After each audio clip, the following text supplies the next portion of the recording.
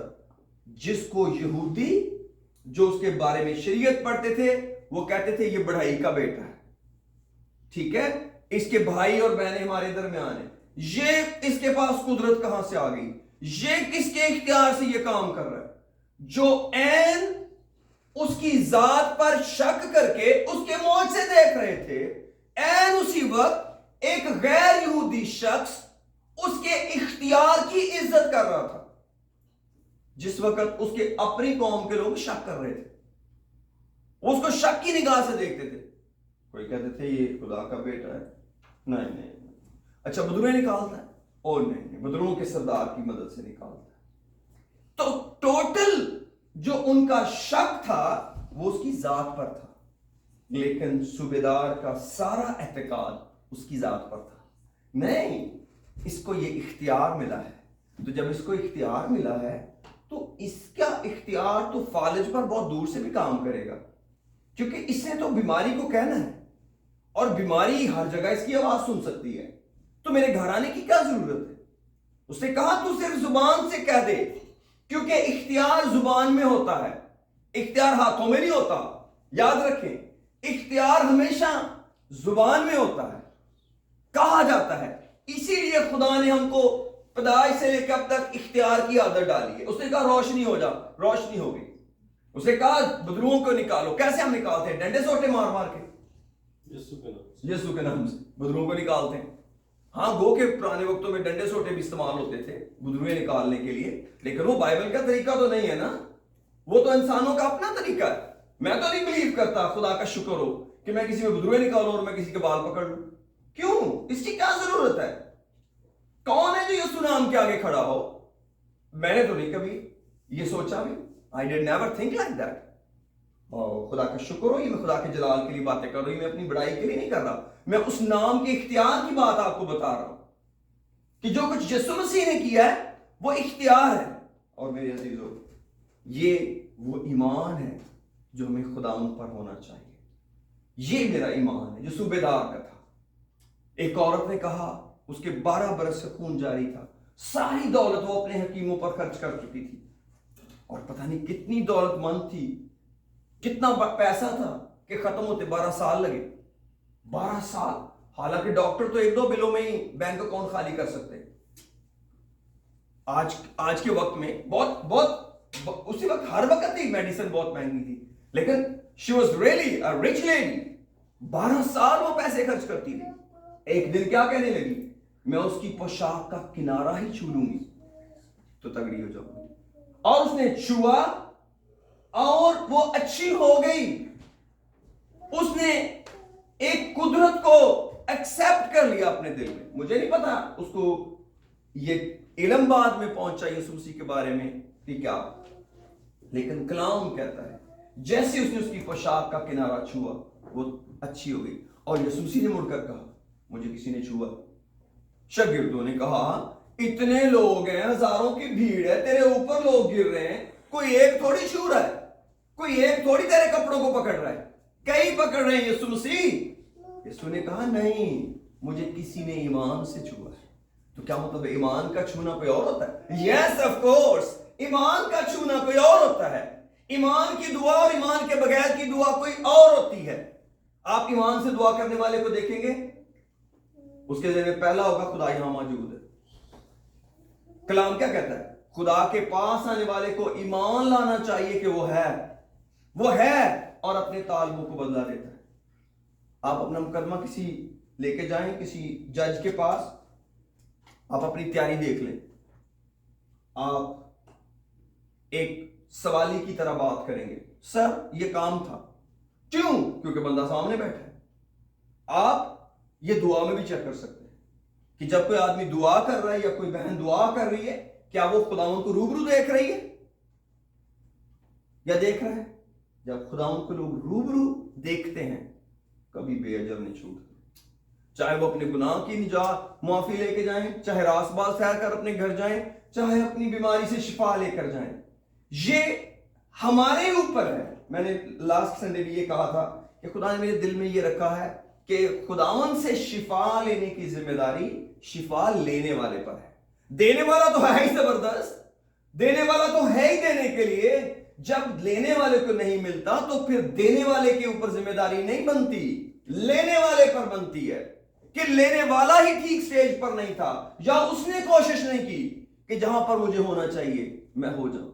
اور میرے عزیزو، یہ وہ ایمان ہے جن کی خداوند یسوع مسیح نے خود تعریف کی. ایسا ایمان میں ایک عورت آئی یسوع مسیح کے پاس اور اس کی بیٹی میں بدرو تھی. ذرا اس کو پڑھتے ہیں، ذرا متی کی انجیل کا 15واں باب نکالیں ذرا. پریز دی لارڈ، ہاللویا. یہ کنعان کی سرحدوں سے نکلی تھی، کنعانی عورت تھی. ہو پریز دی لارڈ. 21ویں آیت سے پڑھتا ہوں. لکھا پھر یسوع وہاں سے نکل کر شور اور سیدا کے علاقہ کو روانہ ہوا، اور دیکھو ایک کنعانی عورت ان سردوں میں سے نکلی اور پکار کر کہنے لگی ہے خداوند ابن داؤد مجھ پر رحم کر، ایک بدرو میری بیٹی کو بہت ستاتی ہے. مگر اس نے اسے کچھ جواب نہ دیا، اور اس کے شاگردوں نے پاس آ کر اسے یہ عرض کیا ہے اسے رخصت کر دے کیونکہ وہ ہمارے پیچھے چلاتی ہے. اس نے جواب میں کہا میں اسرائیل کے گھرانے کی کھوئی ہوئی بھیڑوں کے سوا اور کسی کے پاس نہیں بھیجا گیا. ریلی یس، وہ ٹائم یسوع مسیح کا اسرائیل کے لیے تھا، اسی لیے اس نے اپنے شاگردوں کو بھی کہا اسرائیل کی کھوئی ہوئی بھیڑوں کے پاس جانا. لیکن جب یسوع مسیح چلے گئے، آسمان پر اٹھا لیے گئے، تب انہوں نے شاگردوں کو کہا اب زمین کی انتہا تک جا کے میری گواہی دینا، اب قوموں کے پاس جاؤ. تو وہ یسوع مسیح کا جو 3 سال دور تھا منادی کا، وہ کن کے لیے تھا؟ اسرائیلیوں کے لیے تھا.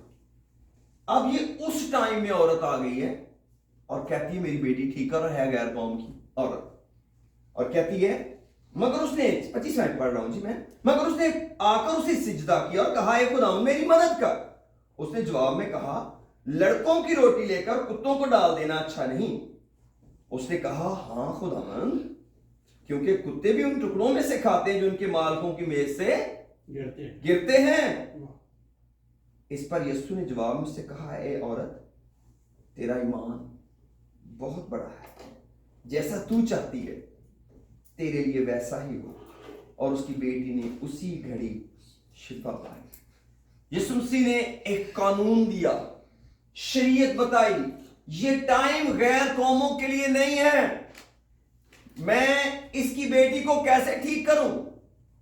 لیکن اس عورت نے اس درجہ تک آگے اپروچ کیا کہ خداوند یسوع مسیح نے کہا جیسا تیرا ایمان ہے ویسے ہی تیرے لیے، اور کہا تیرا ایمان بہت بڑا ہے، تیرا ایمان بہت بڑا ہے. کتنا بڑا ہے؟ جتنی تو چھوٹی ہے. اس نے کتنا اپنے آپ کو چھوٹا کیا، اس نے کتنا چھوٹا کیا اپنے آپ کو.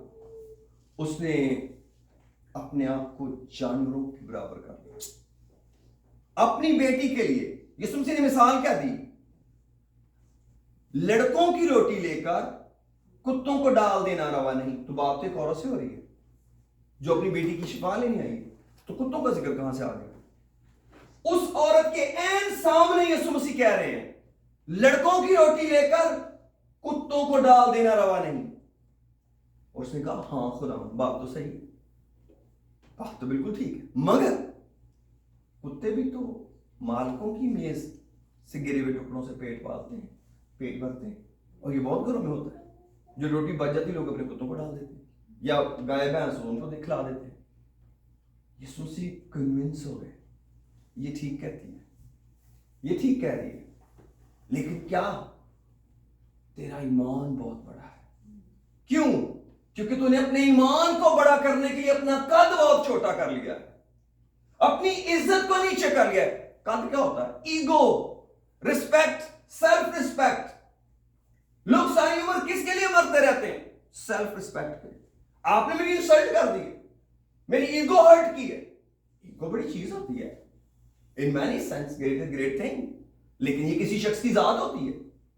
لیکن ایک عورت نے ڈٹرمن کر لیا صرف یہی شخص ہے جو میری بیٹی کو ٹھیک کر سکتا ہے، صرف یہی شخص ہے اگر میں اس کو منانے میں کامیاب ہو گئی میری بیٹی شفا پا جائے گی.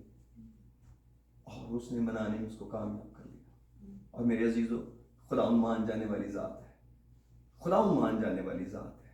جو لوگ تہیا کر لیتے ہیں نا خداوند میں نے تجھے منانا ہے. مجھے یاد ہے ایک پاسٹر کی وائف کے بارے میں، ان کا ایک ہی بیٹا پاکستان میں کار ایکسیڈنٹ کے اندر شدید زخمی ہوا، اور اس کی یعنی اس کا بیٹا، بہو، بچے اور اس بھائی جو گاڑی چلا رہے تھے، ان کا بردر ان لا اس گاڑی میں تھے، کار میں، اور وہ ایک ٹرالر کے نیچے گاڑی، وہ ٹرک جو تھا وہ روڈ پہ کھڑا تھا. بھائی جی تو پتہ کہ لوگ جہاں ویل پنکچر ہو وہیں کھڑا کر کے چلے جاتے ہیں، اور ایسا ہی ہوا کہ وہ ٹرک رکا ہوا تھا اس کا ویل چینج کرنے کے لیے، اور ڈرائیور پیچھے سے سمجھا رہا تھا کہ شاید میں ٹرک چل رہا ہے تو مجھے اسپیس مل جائے گی، لیکن وہ رکا ہوا تھا. تو بڑا فرق پڑ جاتا ہے کہ وہ آگے گیا ہی نہیں. تو جب اس نے ٹرن لی تو وہ کار سیدھی اس کے نیچے، اور جب اس کا جیک گرا تو پورے کا پورا ٹرک کا لوڈ کار پہ آ گیا اور کار پہ جگہ. اور اس کے اندر بہت زیادہ چوٹیں ہیں، مجھے اگر کریکٹلی نہیں یاد تو شاید اس میں کسی کی ڈیتھ بھی ہوئی، لیکن وہ لڑکا بہت زخمی ہو گیا اور وہ بے ہوش ہو گیا. اور وہ خادم کا بیٹا تھا، اور ایک ہی بیٹا ان کا. اور وہ جو پاسٹر کی وائف ہے، اس نے اپنے کمرے کے اندر جا کے کپڑا بچھایا، اور ڈاکٹر نے بتایا کہ اس کے بچنے کے چانس نہیں ہے. اس نے خداوند کو کہا، خداوند یہاں میں بیٹھی ہوں، مجھے میرا بیٹا چاہیے. میں تب یہاں سے نکلوں گی جب تو میرا بیٹا مجھے دے دے گا. پتہ نہیں کتنے دن وہ بے ہوش رہا، ڈاکٹر اس کے لیے اسٹرگل کرتے رہے، لیکن آخر کیا ہوا، خدا نے اس کا بیٹا اس کو دے دیا. اس نے آنکھیں کھولی اور اب وہ خادم ہے، وہی بیٹا. خدا کا شکر ہو. جو لوگ خدا کو منانے کے لیے فیصلہ کر لیتے ہیں، خداوند یہ ہے کپڑا بچھا، میں تیرے سوا کسی کو نہیں جانتی. اور اس نے یہی کہا، اس نے کہا خداوند میں کسی ڈاکٹر کو نہیں جانتی، میں کسی دوائی کو نہیں جانتی، میں زندگی موت کو نہیں جانتی، مجھے میرا بیٹا چاہیے تجھ سے، اور میں نہیں جاؤں گی جب تک نہیں لوں گی. اور میرے عزیزو ایسا ہی ہوا. خدا آج بھی وہی ہے. بات یہ ہے کہ جو لوگ کہتے ہیں ہم تیرے سوا کسی اور کو نہیں جانتے، وہ کبھی خالی نہیں لوٹتے. جن کے ذہن میں چل رہا ہوتا ہے یہ نہیں تو پھر یہ کھٹکھٹا لیں گے، یہ نہیں تو پھر یہ کھٹکھٹا لیں گے. نہیں، یہ ون آن ون کی گفتگو ہے، یہ ون آن ون کا کام ہے. چاہے دعا پاس وائرے کرے یا دنیا کا کوئی خادم کرے، شافی آسمان والا ہے. جب شافی سے شفا لینے کے لیے لوگ آتے ہیں کبھی خالی آپ نہیں لوٹتے. کیوں؟ کیونکہ وہ کم ہوتے جاتے ہیں، ایمان بڑا ہوتا جاتا ہے. اسی لیے جب کوئی کسی کے در پہ جاتا ہے تو آپ کا کیا خیال ہے؟ یہ کم ہونا نہیں ہے. کیا سوال مارنا کم ہونا نہیں ہے؟ جب آپ کسی کو سوال ہی کرتے ہیں نا، یہ اپنے آپ کو چھوٹا کرنے کے برابر ہے. لیکن خداوند کے لیے جب کوئی چھوٹا کرتا ہے، خداوند کے ہاں اس کی تعریف ہوتی ہے. کہ ہم آدمیوں کی تعریف سننا چاہتے ہیں، خدا کی نہیں. خدا بھی تعریف کرتا ہے انسانوں کی. کب؟ جب وہ اپنے ایمان کو بڑا کرنے پر کام کرتے ہیں. اور ایمان کو بڑا کرنا اپنے آپ کو چھوٹا کرنے کا کام ہے. زندگی میں سیکھے چھوٹا بننا، یہ ٹریننگ ہے، اور یہ بڑی مشکل ہے، اور یہ انسانیت کی معراج ہے. یہ جہاں انسانی رابطے ضابطے ختم ہوتے ہیں وہاں سے روحانیت شروع ہوتی ہے.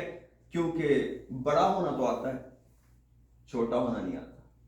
پال کہتے ہیں میں نے بڑھنا بھی سیکھا ہے، میں نے گھٹنا بھی سیکھا ہے، میں نے سیر ہونا بھی سیکھا ہے، میں نے بھوکا رہنا بھی سیکھا ہے، میں نے سب حالتوں میں راضی رہنا سیکھا ہے. جب ہمیں سب حالتوں میں راضی رہنا آ جاتا ہے پھر ہمارا رشتہ خدا کے ساتھ بڑا مضبوط ہو جاتا ہے، بڑا مضبوط ہو جاتا ہے. پھر شفا، پھر برکت، پھر خاندانوں کی تسلی جاری ہوتی ہے. اور میرے عزیزو یہ خدا نے ہمارے اختیار میں کیا ہے. جو کچھ ایک کنانی عورت کے لیے خدا نے کیا، یسوع مسیح نے کیا، وہی کچھ جیسا خدا نے ایک صوبیدار کے لیے کیا، ہر ایک کے لیے کرنے کو تیار ہے. لیکن اگر ہم اس کے اختیار کو مانیں، اس کی قدرت کو مانیں، اور ویسا کر سکتا ہے. آئیے اپنے سروں کو جھکاتے اور دعا کرتے ہیں چند منٹ کے لیے، اس کے پیار کے لیے، اس کے سامنے عاجزی کرتے ہیں اور دیکھتے ہیں کس وقت ہمیں چھوٹا خداوند کے آگے بننے کی ضرورت ہے. جب بھی دعا کریں چھوٹے بن کر اس کے سامنے دعا کریں. اسی لیے خداوند یسوع مسیح نے کہا کہ جو کوئی اپنے آپ کو چھوٹا بنائے گا، بچوں کی مانند، توبہ کر کے بچوں کی مانند بنائے گا، وہ بڑا کیا جائے گا. کیونکہ ایک بچہ کیا کرتا ہے؟ وہ اپنے ماں باپ کو بڑا سمجھتا ہے. وہ اپنے اوپر نہیں، اپنے ماں باپ پر تکیہ کرتا ہے.